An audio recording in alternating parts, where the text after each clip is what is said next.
बापाला बघितलंय का कधी नवीन कपडे घेताना? बापाला कधी बघितलंय का नवीन कपडे घेताना? अरे पण सणावाराला कधी आम्हाला विसरलाय का तो बाप?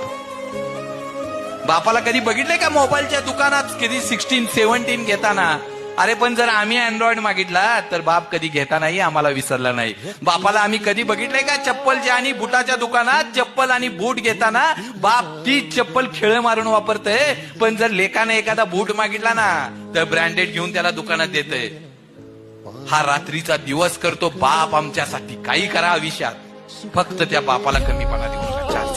त्याला कधी कमीपणा वाटत नाही. तुमच्यासाठी कष्ट करताना, संघर्ष करताना बापाला कधीच कमीपणा वाटत नाही. बापाला कमीपणा त्यावेळेस वाटतो रस्त्यानं जाताना कोणतरी म्हणतं ना, अरे ही बिघडलेली पोर तेजी आहे. त्यावेळी आमच्या बापाची खाली जाणारी मान हा आयुष्यातला सगळ्यात मोठा पराभव असतो. काही करा, बापाला चार चौघात कधी कमीपणा नाही आला पाहिजे. बापाची मान नाही खाली गेली पाहिजे आणि आपल्या वागणुकीमुळे आईच्या डोळ्यात पाणी आलं नाही पाहिजे.